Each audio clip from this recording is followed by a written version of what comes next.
करूंगा जी, 1 मिनट जी 1 minute. Speaker sir, मेरा आपसे सबमिशन है जी कि आज जो आप कहते हैं कि भाई विधानसभा जो है वो एक मंदिर है और उस मंदिर एक में मिनट दादा, एक मिनट पूरा प्रदेश इस डॉक्टर बात साहब, को डॉक्टर पूरा साहब, पूरा डॉक्टर साहब डोंट रिएक्ट दादा, पूरा प्लीज पूरा प्रदेश प्लीज बैठिए, आप बैठिए प्लीज, आप बैठिए प्लीज, डॉक्टर पूरा साहब दादा आप बैठिए प्लीज, आप बैठिए। वो एक्सपेंस कर दिया हमने, एक्सपेंस स्पीकर सर इतना लूज मत हाउस को करो, मैंने एक्सपेंस कर दिया हो।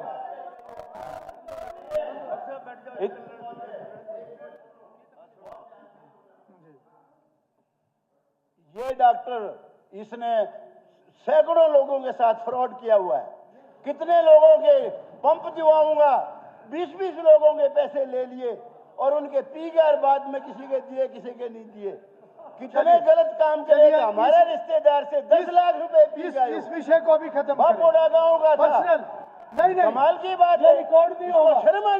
ये रिकॉर्ड नहीं होगा, नहीं ये रिकॉर्ड नहीं होगा, ये सारा डिलीट करो।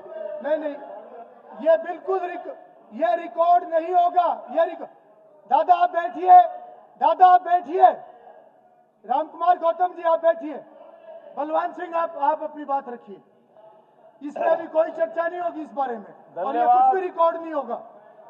धन्यवाद स्पीकर सर। डॉक्टर साहब प्लीज, डॉक्टर साहब प्लीज इसको, हाँ ये जो बात हुई है जी, ये ओबसीन बात जो है वो प्रोसीडिंग से निकाल नहीं मैंने बता दिया, एक तो मेरा सबमिशन मैंने ये है। बता दिया। दूसरा मेरा ये सबमिशन है स्पीकर सर, ये इस तरह से आप मतलब लूज अपने उसमें अगर हाउस जाएगा इधर से उधर जाएगा। नहीं, बिल्कुल नहीं गवर्नर जाएगा। एड्रेस चल रहा है, kindly bring the house in order. बिल्कुल नहीं जाएगा, मेरा सबमिशन ये है, हाउस बिल्कुल ऑर्डर में रहेगा, ऑर्डर में लाओ आप, बिल्कुल ऑर्डर में रहेगा, बिल्कुल ऑर्डर में रहेगा। ये बिल्कुल मुझे किसी को भी बताने की नहीं, दादा अब आप नहीं बोलेंगे कुछ, no I will not allow, I will not allow, I will not allow, हाँ वो आपकी मर्जी है, आई विल नॉट अलाउ, नहीं नो दादा Gautam, no I will not allow, आप हाउस में रहे या ना रहे, आई विल नॉट अलाउ। बलवान जी आप अपनी बात कीजिए। नहीं मोहम्मद खान। धन्यवाद स्पीकर सर। यस, आपने मुझे महामहिम के अभिभाषण पे बोलने का मौका दिया।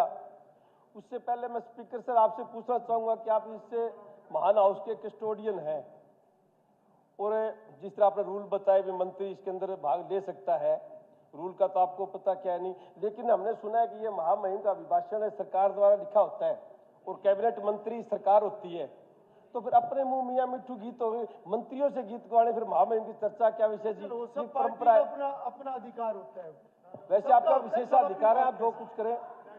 इससे आगे बोलिए, इसके स्पीकर ऊपर बात सर, हो चुकी है, आगे बोलिए। महामहिम के अभिभाषण पे आदरणीय डॉक्टर रघुवीर कादियान जी ने, आदरणीय श्रीमान अशोक कुमार अरोड़ा जी ने सरकार की कमियां और खामियां का सरकार को आईना दिखाने का काम किया।